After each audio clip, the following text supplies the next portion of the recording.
This is Professor Amarjeet Kaur. I am working with Gurugram University in the Department of Management. It's been my privilege that I am here with you this day to talk about cost of retained earnings.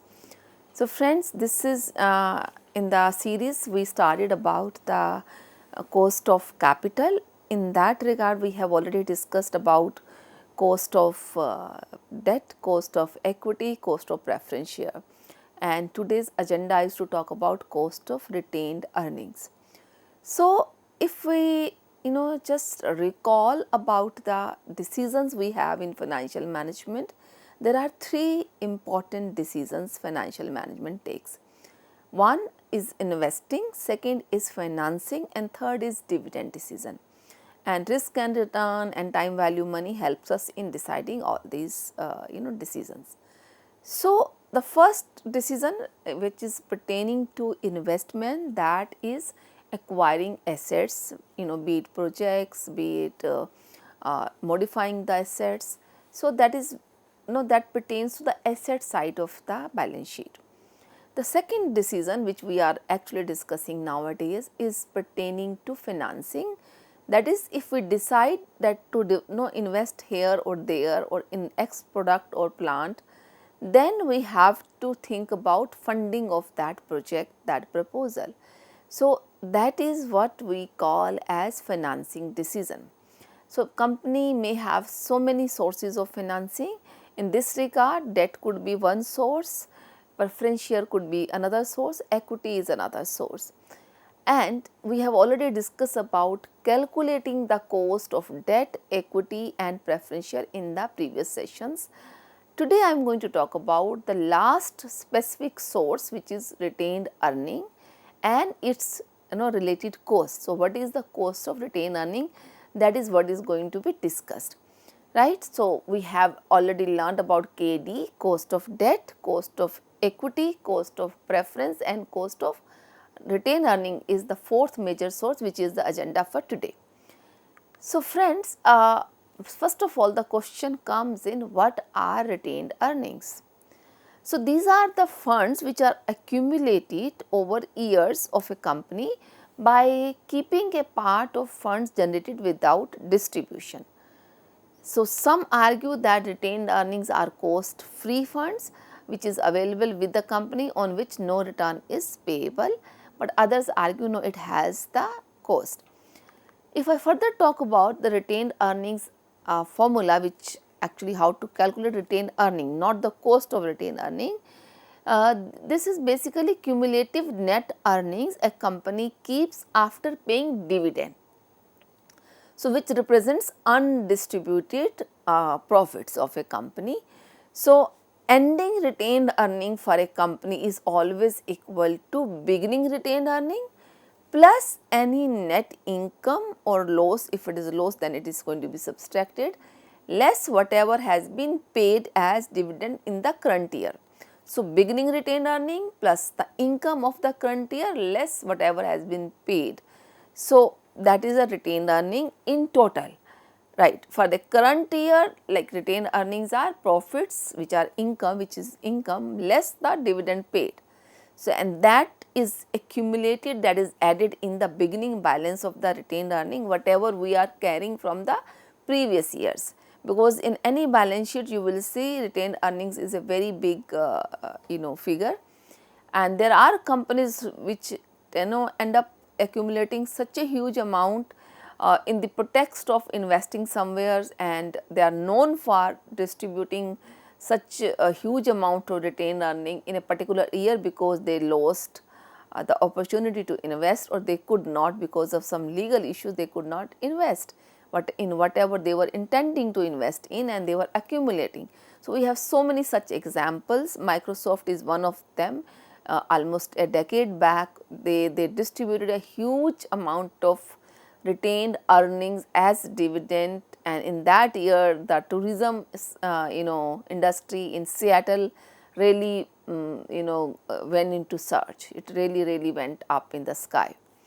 So, this was about what retained earnings are, and there is a retention ratio, a retained earning ratio which is known as retention ratio, this which is also is important aspect of calculation of cost of capital.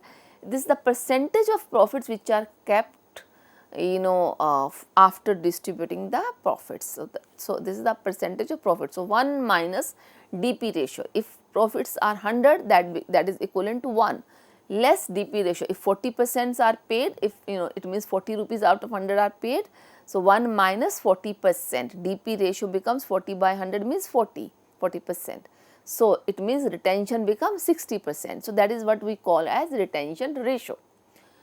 So this was about what retained earnings are. Now, and of course, the retained earnings are liabilities for a business and they belong to owners, equity shareholders, which should be paid, or if not, that is going to be invested in the business itself, but primarily this belongs to the owners, to the equity shareholders. Now, question comes in, what is cost of retained earning? So, the retained earnings may be considered equivalent to the return foregone by the equity shareholders, and it is the opportunity cost of the funds not available for reinvestment by individual shareholders. A firm should earn a return on retained funds equal to KE to ensure growth of dividend and share prices. So, this is very clear that for a layman it may sound that retained earning cannot be costing anything or cannot be costing at all to a company. Why? Because company is not mandate to pay dividend to shareholders, number one, and if company decided after even earning after income, like there is an income which company earned but decided not to pay off as dividend, so something retained. So if there is no question of dividend on the equity shareholders, there is no question of paying anything to the to the shareholders for the retained earning, which are, this is anybody would assume, this is the most easiest assumption which seems prima facie to anybody who is not a student of finance. But the retained earnings have very much the cost almost close to the cost of equity. Reason being, if a shareholder is letting you know through the board, of course, is allowing the company to retain profits, means not to distribute the 100% profits as dividend, it means they are part of the board through the board meeting, right, through the board of management. So company decided to retain, but that decision comes in the board of management, right. So, and board of management represents shareholders. Okay, so this is how the function of a company takes place. So, if I as a shareholder consented through the board, board of management to allow company to retain profits, as retained earning, but I am foregoing my opportunities to invest that dividend amount. If would have been received, I would have invested. I may have bought shares of other company, share of my own company, debentures or FD or some property if you have a very huge chunk of shares of a particular company. So, it could have been anything. So, it means I as a shareholder, I am foregoing the opportunity cost of the funds which are now not available to me for reinvestment. Rather, those funds are available to the company for reinvestment, right. So, that becomes source of funding for a company, and that is why we are discussing the cost of retained earning, because it is a very good internal source of funding for a company. It is easy for a company to actually keep earnings as retained earnings than going to a bank or any other institution for loan or for asking for money. This is the most easiest way to fund any project. Okay. So, now question comes in, most of the case the most easiest way to assume the cost of retained earning is to equate it with the cost of equity. If you remember, we discussed the cost of equity is also not easy to calculate, because cost of equity again seems to be difficult because of there is no mandate for a company to pay dividend. Same is retained earning. Retained earning cost seems to be even more illogical to calculate or more difficult to calculate. right? So, the cost of retained earning, which we denote as KR, is the opportunity cost of reinvesting earnings rather than paying them as dividend. So, generally equivalent to the cost of equity, but which can be actually calculated using dividend growth model or CAPM. But we are saving something on retained earnings. I will just discuss about that. There are three important aspects of cost of retained earning. One is the opportunity cost. Second is the difference from issue of new equity due to flotation cost, and then expected growth. These three things together, they decide the cost of retained earning. How come? Every individual has its own opportunity cost, right? It does not mean that every shareholder would have equivalent amount of opportunity cost. I may have the opportunity to reinvest my funds if received as dividend at 13%, other may have the opportunity to reinvest in 10%, fourth may have at 15%, right? It all depends the kind of exposure, the kind of other capital you have, the opportunities to invest you have. So, this is first thing, that opportunity costs are different for every individual and plays a very important role in deciding the cost of retained earning. The number two is the cost of equity and cost of retained earnings seems to be same, but the difference is flotation cost, because if company is issuing equity shares, company has to spend on flotation cost. It has to pay to underwriters, it has to pay commission, it has to pay so many expenses, right? So, that is known as or taken as flotation cost, which we are going to save if we are retaining, if we are using funds from retained earning. So, company is going to save. It means logically the cost of retained earning is less than the cost of equity equivalent to the flotation cost, right? The possible flotation cost, expected flotation cost. And then the opportunity cost will depend upon the expected growth the individuals have and the company has. If company seems to be growing well, individual may not be expecting very high amount as an opportunity cost or KR, whereas company is doing very less, like not is an average growing company, the expectations of shareholders, because they are having more risk, and more risk, the higher returns are expected. So, expected growth for the company also helps in or affects the cost of retained earning. So, because analysts have to decide these things, so these are the three factors which play a very important role in deciding the cost of retained earning. So, let us take the first method, which is the cost of retained earning calculation through dividend growth model. So, dividend growth model was discussed in the past series as well while discussing the cost of equity, but today we are going to discuss in the pretext of retained earnings. So, the context is altogether a different one. So, cost of equity is very much the same formula, Gordon formula, dividend in the first year D1 divided by price in the current year plus the growth. And G is what? Growth is B into R. B is retention ratio, 1 minus dividend payout ratio, which I just discussed few minutes ago, because this is going to be used here as I said. And R is rate of return on equity. So, this is how the Gordon formula. So, whatever the percentage comes in, we can actually multiply it 1 minus flotation cost, which I just did not show here in the formula. This formula is only for dividend growth model, right. So, let us take this one example. Suppose that dividend per share of a firm is expected to be 3 per share next year and is expected to grow at 7% per year perpetually. Determine the cost of retained earning assuming market price of the share is rupees 30. So, if I have to use Gordon's model, the dividend growth model, it would be the KR would be what? The dividend in the next year, which is 3, which is given to you, divided by the current market price or net proceed, which is 30 here, plus the growth percentage is given. Otherwise, we can calculate by dividing BR, by multiplying B and R, retention ratio and rate of return on equity, that can be calculated as well. But in the given condition, we have been given the value for growth in in the company. Expected growth in the dividend is 7%, so 0.07. So this comes out to be 17%. Now this is the very much like cost of equity. Then you will say how it is different.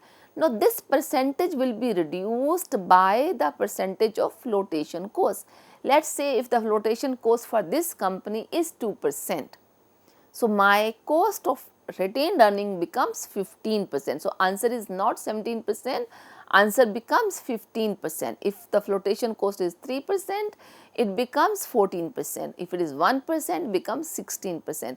So cost of retained earning calculated as per Gordon model, growth model, then reduced by the flotation cost, which is whichever is given in the situation, or otherwise in real business world, basis on the what company has been spending in the past, right. So that is how we calculate cost of retained earning under dividend growth model. We can take up one more small example. The shares of a company are selling at rupees 60 per share and it had paid a dividend of rupees 6 per share last year. The investors market expects a growth rate of 5%. Calculate the cost of retained earning. So very much like KE, we will calculate KE first and then we will simply discuss the reducing it by flotation cost.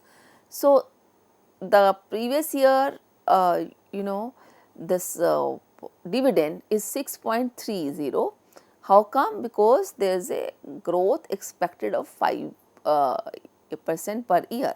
So if the dividend was 6 per share last year, it means in P dividend in next year D1 would be 5% more than what was paid last year. So last year 6, 5% of 6 means 30 paisa. So 6.3 divided by the market price of the share, which is 60. So that gives us without any growth. If we add up growth of 5%, the total comes out to be 15.5%. This is very much as we would have calculated KE. So this is KR. Now this would be reduced by the flotation cost, 2%, 3%, whatever the percentage company is actually spending on issue of new shares. So because company is not going to spend on flotation of shares, this is retained earning. So very much like the cost of equity. So this was dividend growth model. Now I would like to talk about capital asset pricing model, which is another important method of calculating cost of retained earning. So cost of equity and cost of retained earning, they both are calculated using CAPM. The formula which is required to here for the CAPM is KR or KE is equal to RF plus beta multiplied by the difference of RM and RF. So now cost of retained earning is equal to the risk free. RF is risk free return as a company is expecting. B is the beta and R is basically RM is basically the returns which a market is getting actually on the overall portfolio. This is the average of the returns on the portfolio which is existing in the market. So and of course I discussed RF is risk free. Risk free returns are generally equated with the returns on treasury bills of government of India. Even for certain conditions it can be FD rate which can be taken as, which means which are kind of secured return. TB is treasury bill is the most important thing here to relate with.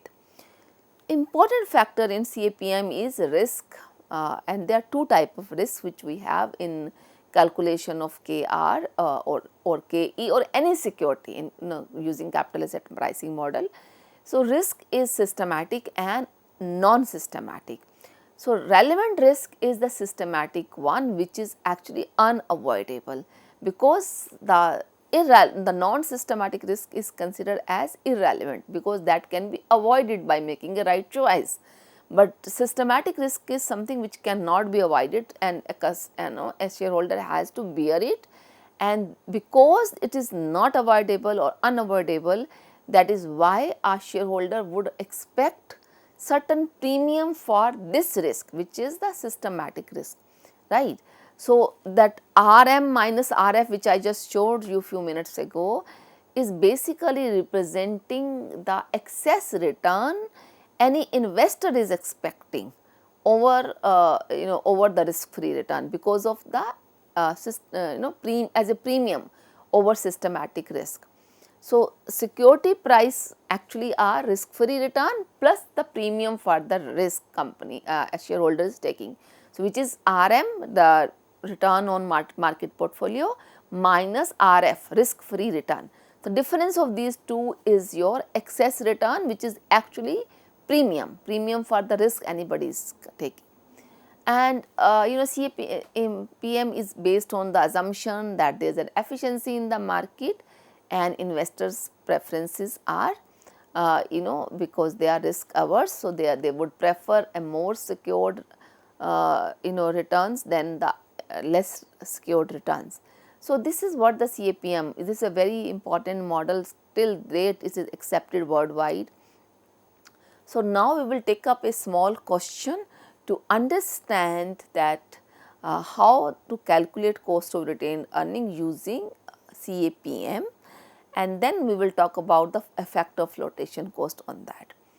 So, the example I am going to take is risk free rate of return on 10 years Government of India bonds is 6.5%, rate of return on market portfolio is 12.5%, beta of the company is 1.1265, and here is the required rate of return on security. So, KR. So, KR calculation is, as I said, RF plus the beta multiplied by the difference of RM and RF. RF means risk free return, which is equivalent, which we are in this example we are taking returns on Government of India bonds, which so 6.5 we are equating it as RF. So, 6.5 plus the beta is 1.1265.